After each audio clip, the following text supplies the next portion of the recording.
congregation was established on the 10th of June 1959. It started out with 600 members under the guidance of the well-known late Dr. Beyers Naudé. This name, Aasvoelkop Dutch Reformed Church, refers to the hill at the back of the church where a colony of vultures resided. The congregation grew under the graceful guidance of God. An appreciated trait is the sound of our church bell ringing to call the environment to worship on Sundays. Today, the congregation treasures its rich heritage, but seeks to continually reach out to the community to demonstrate the grace our Father bestows on our community. May anyone entering our church and its premises experience the gracious presence of His Holy Spirit. Hartlike goeiemôre hier uit Aasvoelkop gemeente vir al ons eie mense, maar ook vir enige iemand wat ernstig voor 'n TV sit en graag deel wil wees van ons Paasvieringe, waar ons tot eer van die Here sy naam gedenk, sy dood, sy sterwe, maar veral ook sy opstanding. En daarom begin ons voortsetting en ons volëinding is in die naam van die Vader, die Seun en die Heilige Gees. Amen.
Jesu le barutuwa ba ja Paseka.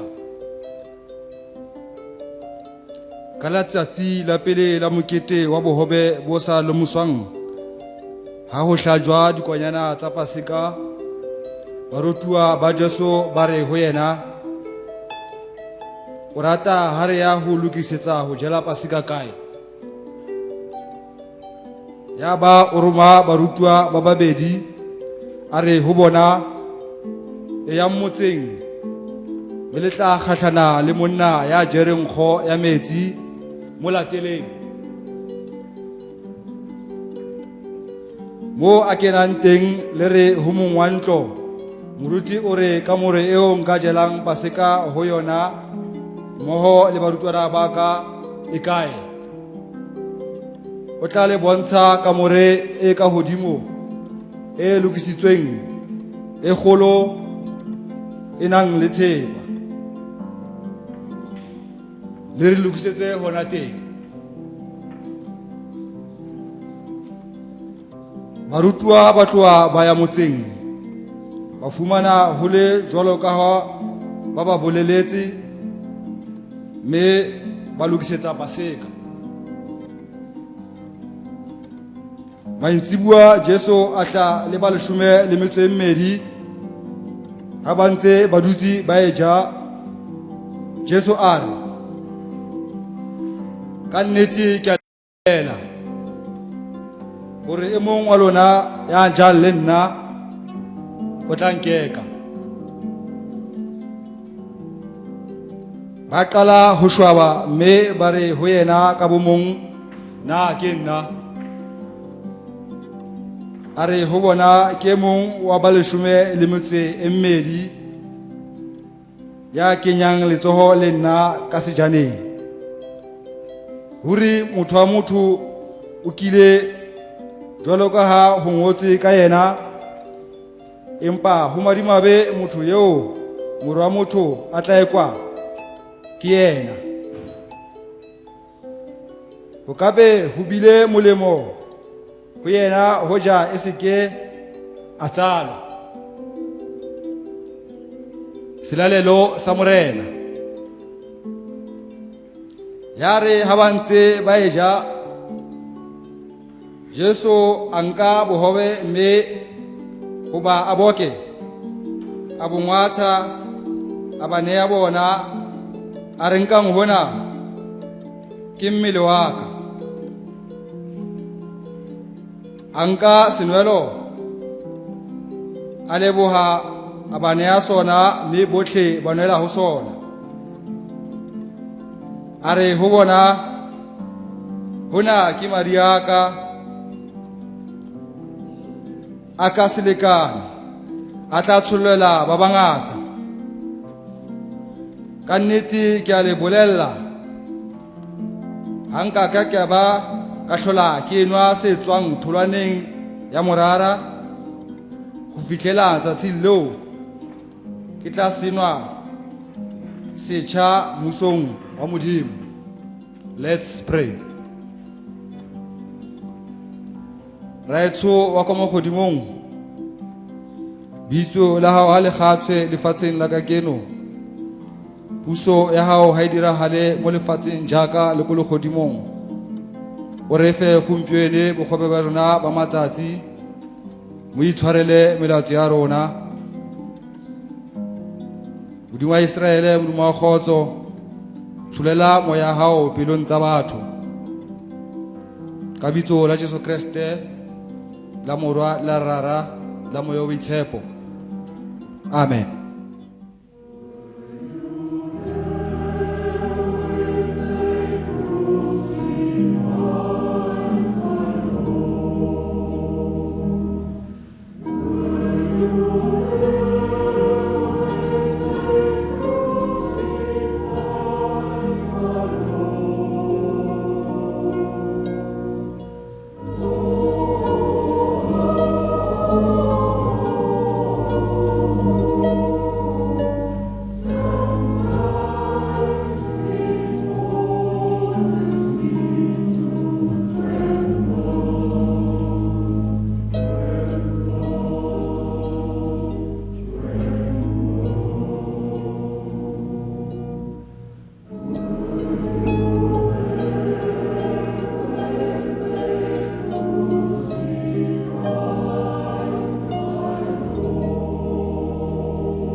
Elke mens se lewe is 'n ryk bron van stories.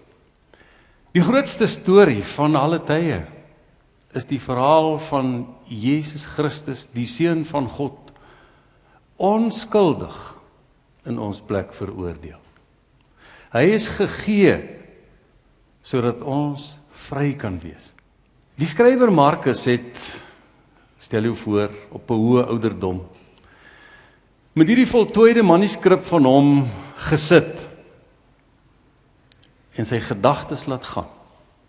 Onthou hoe die intrige van sy eie lewe in hierdie verhaal ingeskryf is. Hy wou nooit 'n evangelie skryf onder sy naam nie. Hy het net geroep gevoel om die herinneringe van Petrus, soos dit in sy preke vervat is, neer te pen, sodat die nageslag nie hierdie goed sal vergeet nie. Die simbool van die gevleelde leeu is eintlik 'n mooi storie. Markus het onthou dat in die Openbaring boek waar die troon van God beskrywe word, daar 4 lewende wesens rondom hierdie troon is.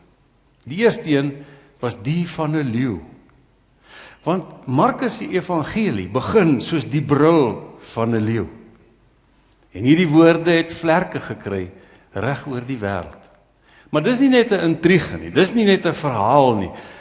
Dis 'n genesende konfrontasie. Jy word genooi om die verhaal van jou lewe, jou spanning, jou wantroue, jou geloof, jou hoop, jou teleurstellings te bring. En hier sal dit deur die vingerpunte van God aangeraak word. Markus onthou die eerste geleentheid wat hy van Jesus te hoor gekom het. Sy ma, Miriam, of Maria, soos sy beter bekend was 'n baie toegewyde gelowige. Toe sy hierdie jong rabbi sien beweeg hier in Galilea op en af, het sy onmiddellik geweet, in hom is daar 'n nuwe verhaal. Hy het nie geskrik vir siekte nie. Hy het nie geskrik vir mense wat doof of blind of selfs honger was nie, uit hulle gevoed. Die rabbies van sy tyd was anders. Hulle het deftige klere gedra, deftige plekke gepraat, hulle volgelinge was eweveel mense van kennis en deftigheid en mooi klere, en op 'n dag kom daar 2 van Jesus se volgelinge. En hulle kom sê hier, Jesus en sy groep wil vreeslik graag die Pesach, die Paasfees, die Pasgafees, hier in hulle huis kom vier. Sy ma het nie eers verbaas gelyk nie. Sy het onmiddellik opdrag gegee dat die groot bovertrek, waar hulle so gereeld by mekaar gekom het, funksies gehad het, vir hulle reggemaak word. Dit was die begin van hulle identiteit as 'n volk. Is gevier waarop Moses hierdie volk uitgelei het onder die slawerny van die Egiptiese farao's. Dit was 'n betekenisvolle, lewensveranderende moment in hulle volksbestaan.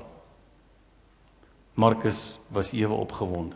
Hy was onder streng instruksie van sy ma om nie naastenby sy gesig te wys nie. Hy moes hom skaars hou, maar hy kon nie help om alles dop te hou nie. En toe hulle uiteindelik in die bokamer is en die deur is toe soos 'n jong man die nuuskierigheid oor hom die oorhand gekry.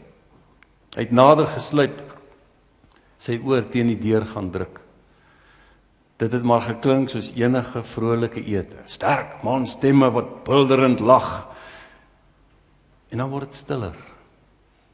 En na mate dit stiller word, hoor hy net Jesus se stem. En terwyl hy na Jesus se stem luister, kom daar in sy hart 'n stuk onrustigheid. Want die rabbi het gepraat van sy liggaam wat gebreek sou word. Die rabbi het gepraat van sy bloed wat sou vloei vir hulle. Dit het hom ontstel. Hy is liewer kamer toe, gaan inkruip, probeer slaap. Hy kon nie. So tussen die rondrol deur het hy op 'n stadium bewus geword daarvan dat hulle die huis verlaat. Hy wil graag sien wat aangaan, want hierdie onrustigheid in sy eie hart het hom gedryf en daarom het hy opgespring van sy slaapmat af en die linne doek waaronder hy geslaap het, soos 'n laken om hom gevou en styf in sy arms toegewikkel en hy's hier agter hulle aan al in die straat af met die skaduwees langs. Hy het gou agtergekom. Hulle is op pad na Getsemane. Hulle is in die park in en ernstig in 'n stil hoek het Jesus sy manne bymekaar gemaak en hy het baie, baie ernstig gelyk. Toe hy 3 van sy manne een kant toe vat, Markus gevoel, hy moet nou hoor wat gebeur hier. Want hier is dinge besig om te ontwikkel. Hierdie is nie 'n Paasfees soos al die ander wat hy geken het nie. Hier was iets aan die gebeur, iets groters. Die rabbi het skielik weggedraai. Hy het op sy knieë geval. Hy het gebewe van vrees en hy het verskriklik gesweet en hy het gepleit by Abba, sy vader, dat hierdie beker by hom moet verbygaan. Hoekom lê sy mense in slaap? Die 3 het reg langs Jesus gelê en snork. Kan hulle nie iets doen nie? Kan hulle hom nie troos nie? Is daar nie 'n manier om hom meer gemaklik te maak nie? Toe hoor hy 'n klein opskudding. En toe hy opkyk, sien hy, hier kom mense met lanterns en fakkels en swaarde en spiese, 'n hele gewapende menigte. In reg voor loop tempelwagte en priesters ewig gewapen. En toe kyk, sien hy maar een van Jesus se groep is daar. Hy is die man wat altyd 'n bietjie meer deftig as die ander aangetrek was en hy het fanaties sy arms geloop en swaai en beduie so ver soos hy gestap het. Markus het gewonder wat gaan gebeur en die volgende oomblik het Jesus opgestaan. Sy gesig afgevee. Na sy mense geroep met 'n sterk vermaanende stem. Dit was asof die angs in sy lewe gewyk het. Hy het opgestaan en doelgerig, ongewapen, op hierdie gewapende menigte afgestap. Markus het probeer bybly, maar dit was moeilik. Uiteindelik het Judas na Jesus toegekom en vreemd Jesus op sy wang gesoen. Markus het nog probeer verwerk wat aangaan, toe die skare al hoe meer onrustig word en hulle begin saam drom om Jesus en hulle begin om rondstamp en gryp en hy probeer nader gaan, herken een van die tempelwagte hom, wat ook soms by hulle aan huis gekom het. En Markus was bang, want as hulle hom hier sien en arresteer, wat gaan van sy familie en sy male word, en toe hulle gryp na hom, toe spartel hy hom onder hierdie laken uit te kom en hy begin hardloop. Later die nag is hy huis toe. Toe hy die huis binne gesluip het, toe verstaan hy aan wat gepraat word deur die diensknegte en slawe, dat daar 'n kruisiging gaan plaasvind.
Kruisiging was 'n verskriklike ding. Hy het geweet waar dit gaan plaasvind en hy het klere aangetrek, maar sy bene wou nie hierdie pad loop nie. Hy het uitgestrompel al met die strate van Jerusalem langs en het uiteindelik by Golgotha koppie gekom. Het gewonder, het hierdie Jesus wat soveel mense met soveel liefde behandel het, soveel goed gedoen het, wat sou hy verkeerd gedoen het? Toe hy kyk na die 2 wat saam met hom was en hy kan aan hulle gesigte die verskriklike ruwe lewenstyl sien wat hulle geoefen het, doet dit vir hom nog minder sin gemaak. toe hulle uiteindelik elkeen op 'n kruis neergelê is en die hamerhoue weer klink deur die stil lig van die dag wat toe al gebreek het. Toe het hy diep in sy hart hierdie angs verder gevoel. Maar waar hy hier voor hierdie manuskrip sit, het hy diep gesug toe hy oor hierdie gedagtes nadink en hy terugkom in die werklikheid van sy lewe, want hy moes toelaat dat hierdie evangelie, hierdie goeie nuus, want dis wat evangelie beteken, dis die vertaling van die Griekse woord goeie nuus, hy moes toelaat dat hierdie goeie nuus sy eie lewe deurspoel, en toe het hy besef, hy moes by hierdie evangelie betrokke raak. En na 'n mislukte probeerslag saam met Paulus, het sy lewe uiteindelik saam met Petrus geëindig. En as hy dan terugdink aan daardie nag, dan het hy besef, hoekom moes hy hierdie evangelie neerskryf? Hy moes dit neerskryf sodat mense kan verstaan, dat sonde jou stroop van alles. Dis werklike naaktheid. Nie soos hy weghardloop die nag nie. Maar om naak voor God te staan en niks te hê om agter te skuil nie. En om vir hierdie mense die boodskap te stuur, maar God wil juis vir jou kleed met die kleed van geregtigheid. Jy is welkom om hoe jy ook al is, hoe jou lewe lyk, wat jy ook al gedoen het, waarin jy ook al verstrengel is, jou toevlug na God toe te neem. Klink dit na 'n oorvereenvoudigde oplossing? Totdat jy dit probeer. Totdat jy naderkom en God toelaat om elkeen van hierdie sondige vodde wat jy jou probeer toemaak het, van jou al weg te neem. Sodat jy, soos Jesus uit die doodheid sou opstaan, kan opstaan in 'n nuwe lewe. 'n Lewe waarin jy tot sy beskikking is. En jy vir hom kan dien en kan leef. Ook in hierdie mooie land, wat God ons geplaas het. Amen. Hemelse Vader, baie dankie dat U ons lewenspad rig. Dankie dat U elkeen van ons uitnooi om nader te kom na U toe. Dankie dat U ons lewens wil volmaak met betekenisvolle vreugde wat standhoudend is in hierdie lewe, maar wat ook gaan oorspoel in die lewe hierna. Hoor ons, Here, as ons op Goeie Vrydag U aanbid en vir die wêreld verklaar dat die enigste hoop vir ons die hoop is wat U gee. Standhoudende, ewige hoop. In Jesus se naam. Amen. Die genade van ons Here Jesus Christus, die liefde van God ons Hemelse Vader en die gemeenskap met sy Heilige Gees, bly met elkeen van u.